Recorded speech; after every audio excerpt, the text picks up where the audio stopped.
Okay. Hi, Coach. How you doing? Good morning. Is it still morning? Not yet. 12:07. Just missed. I apologize. It is Groundhog Day. We are in the submarine, but good morning, good afternoon to everybody. Appreciate you guys being on here. This was, for us, practice 5. We've had 4 really challenging practices in the last, I would say 4 in the last 5 days. Today was a big walkthrough, what we refer to as our mental sweat day. What I mean by mental sweat is we line up our ones with 2 stacked behind them, 3 stacked behind them, our look teams on the other side, and we run through periods of offensive and defensive situational football, from end of game plays to coming out plays, 4th down plays, defending such plays as well. All of our special teams units and situational stuff backed up in their territory, defending fakes, you name it, a lot of that today. So it was a day where we feel we gained a lot of ground, certainly productive, and looking forward to getting on the pads again tomorrow, going full pads and actually doing some tackling. So with that being said, questions, please. We're going to open it up, Coach, with James Scrippia from the Oregonian. Mario, one personnel bit and one for going forward. To the offensive line, I didn't want to read too much into guys you didn't mention, but you didn't hear about Sam Potassi, but saw he was at practice at least last week, and didn't hear about Chris Randazzo. Just what was the status of each of them? And for whenever you scrimmage, will Anthony and Tyler go live? Okay. Sam Potassi should be mentioned because he's done a really good job. Sam Potassi's shown that he's very versatile. He is healthy for the first time in a long time. He's weighing 300 pounds, and he's worked extremely hard on his body. And his versatility, knowledge of the offense has been very beneficial to us, moving him around and him helping the young guys adjust. Chris Randazzo will opt out for the season, okay? So that's the update on him. In terms of going live on the quarterbacks, we will not go live on the quarterbacks. Next question goes to Ryan Thorburn from the Register Guard. Hey, Mario, is that opt-out because of coronavirus concerns? And what have you learned about your team through 5 practices that you didn't know a week ago? Yes, it is a COVID opt-out, so he'll be returning and joining us. He's in classes now, but he rejoins the team and activities in the springtime. What I've learned about our team, things that we thought were there already: toughness, resiliency, very talented, very young. We're reteaching everything. Our coaches, our team leaders, our older guys, just nothing is taken for granted. It's a restart button situation every single day. The focus, the emphasis, and the definition of culture and leadership is at the forefront, you know. And we could talk about scheme a lot, and I know you had a chance to speak with our coordinators. They jumped into it a little bit, but more than anything, I see a team that's just really determined to elevate things, to eliminate any type of entitlement, to put all 19 accomplishments behind us, because there's a lot more, like they say, there's more meat on the bone. So very forward-thinking group, and one that we will continue to challenge, and we are challenging them. We are, and they know that we practice a certain way. We're going to be physical, and that's what I've learned from them so far. And but they're a great bunch to be around. They're as fun, as enthused, as energetic as a group of guys I've ever been around. Next question goes to A.J. Jacobson from Rivals. Hey, Coach, you know, oftentimes the guys that transfer in, like JC transfers, graduate transfers, you expect stuff sooner rather than later out of guys like that have limited time. You have 4 of them this year. I was wondering about TJ Bass, Jordan Happel, Anthony Brown, Bennett Williams. Can you just talk about, you know, to the extent you can, after 5 practices, where those guys are?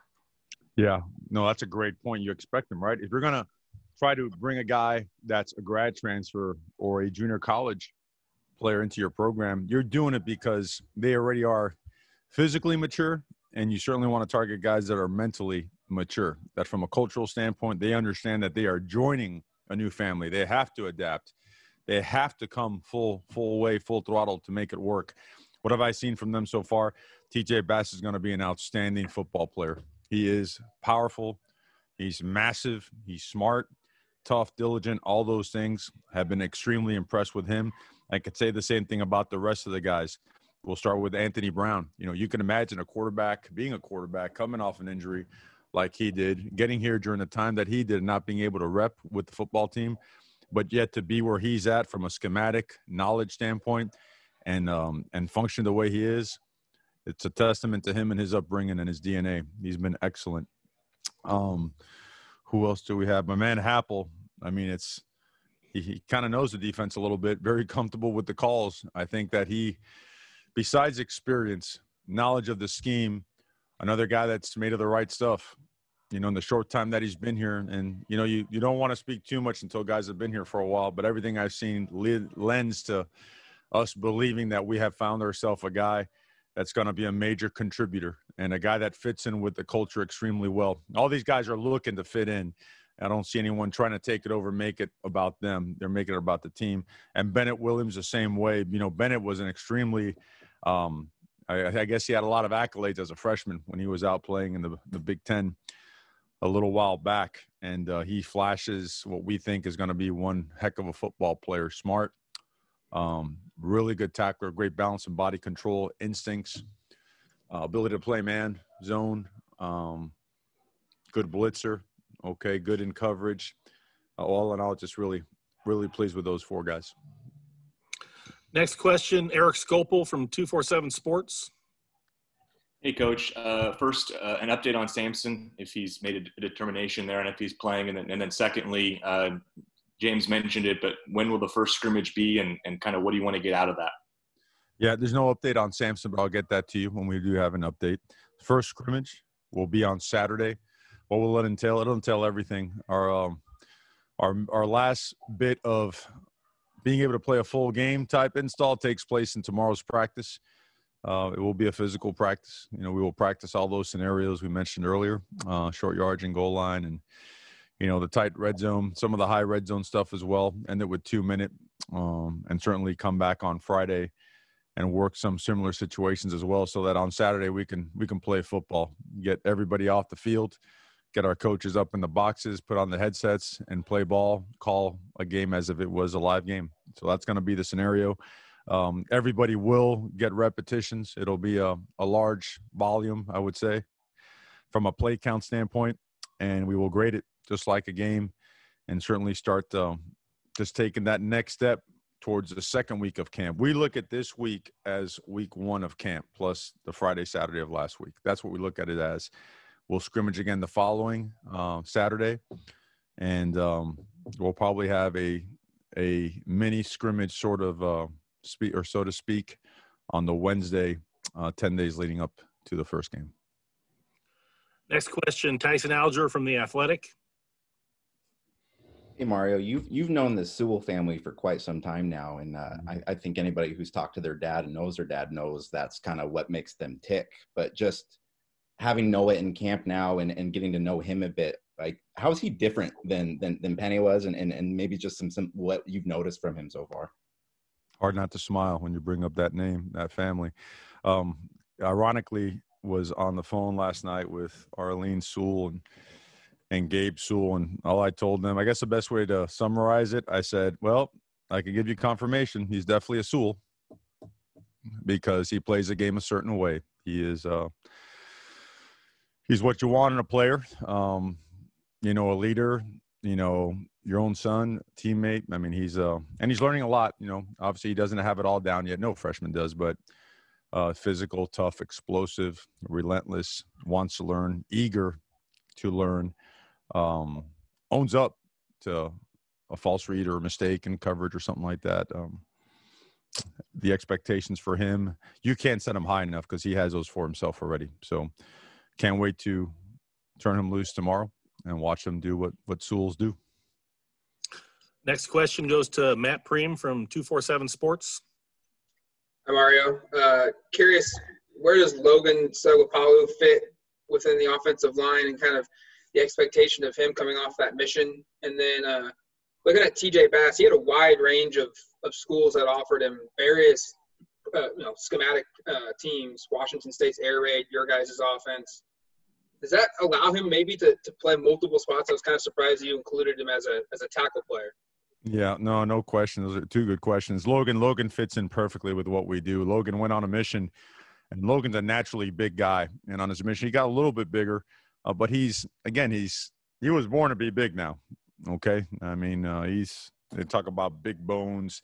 You've seen his videos when he's squatting, like I think he had a house on his back. I'm not sure what he did, but he's lost probably 35 to 40 pounds, and he's moving really well. And he's a guy that just knocks out the A's and B's, and at the same time can slide his feet and anchor and pass pro. And he's smart, and he has multiple position value. He's at center. He's at guard.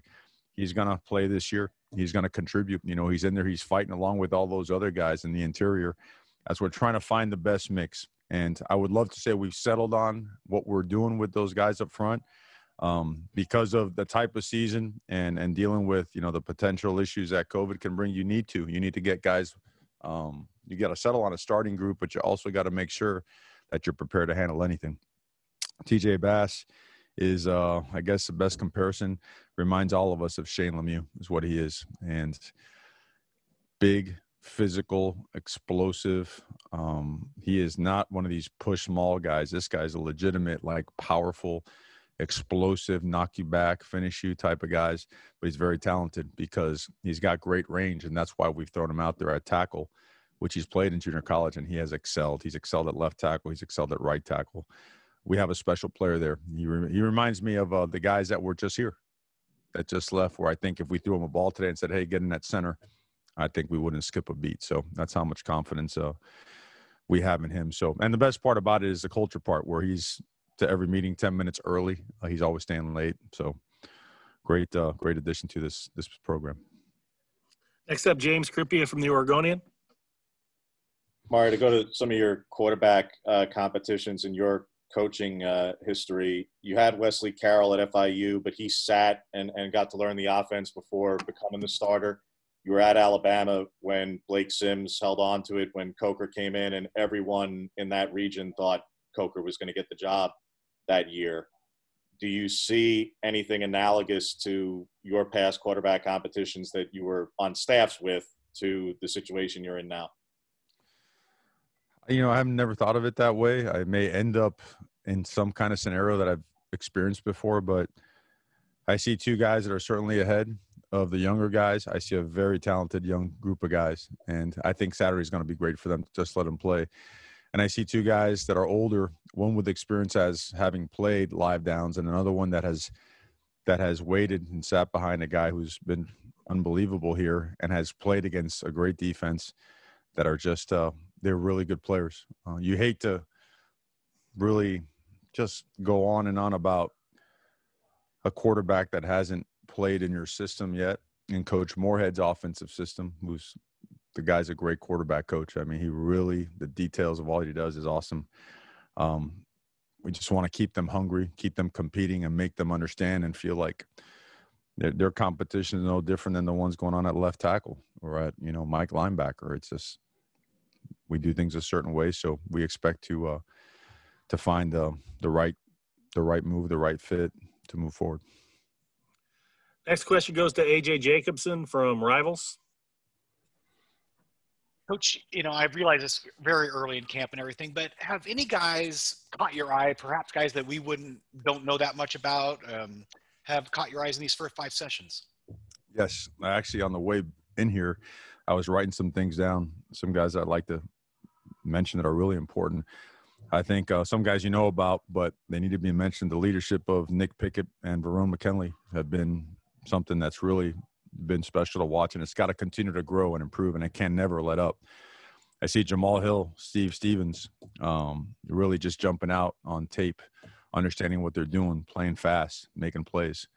I see the young defensive linemen that were part of last year's class, between Keon, Dorless, Christian Williams. I think all 3 of those guys have provided some really good snaps, have been disruptive and hard to block, understand what they're doing. Good to see Adrian Jackson out there and watching Adrian grow and mature. And now he's at a point where he has an opportunity to prove himself. And as a guy that can be consistent and depended upon. And he knows that, he's got an opportunity and it's going to be on him to do so. We feel he's going to do it, as well as Isaac Townsend. This guy's exploded in the weight room. So has Braden Swinson, who's been in a short amount of time.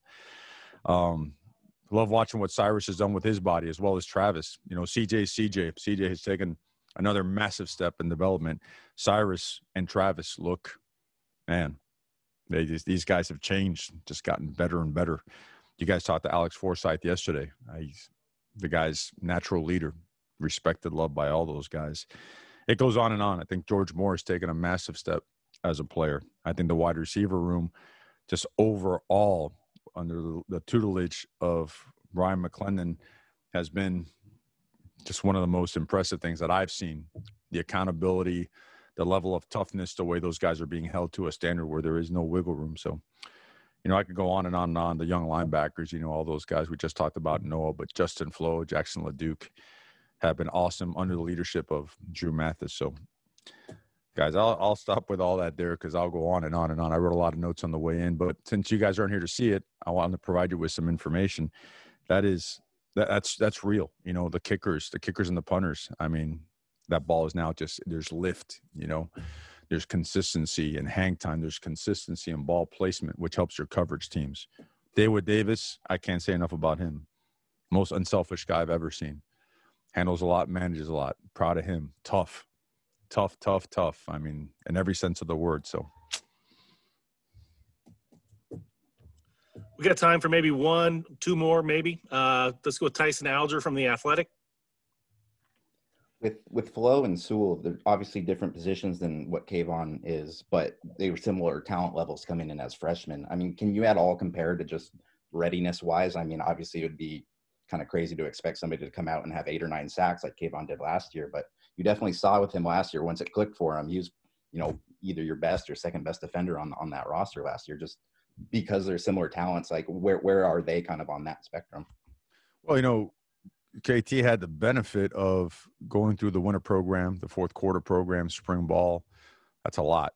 These guys had, unfortunately, dealing with the COVID, the pandemic that just shut everything down. And I would say that I don't think it's going to slow them down. I think you're going to see a couple of really impactful guys. And I would throw a guy like Chris Hudson as a guy for you guys to watch as well. His explosiveness is special guy, and we put a lot on him because when you're a freshman wide receiver, it's going to require all the little things that go with being a great player. But again, Johnny Johnson, Jalen Red have done a great job tutoring him. They really have done a great job getting him to understand how we do things around here. Last question goes to Ryan Thorburn, the register guard. Mario, a lot of times during camps, the offense starts out ahead of the defense, and then once they start running the same plays over and over again, it flips.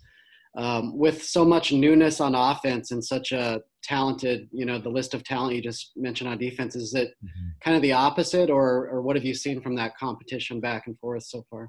Well, the defense is ahead, but there is enough back and forth that lends you to believe that we have a good football team.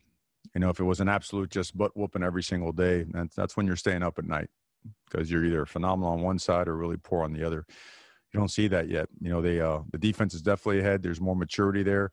But there is some really good play on the offensive side as it's gelling. So, and every day there's something new. There's progress in some form or fashion. Really exciting to see how that's going. And you have a couple of quarterbacks that have command of it in the short time they've been here. That makes a huge difference.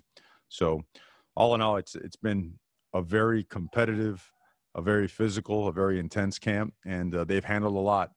And that's why today was important to kind of shut down the engines to be able to recoup and get ready to go tomorrow and bring it. Thank you, Coach. Appreciate it. All right, guys. Appreciate you. Okay, have a blessed day. Stay safe.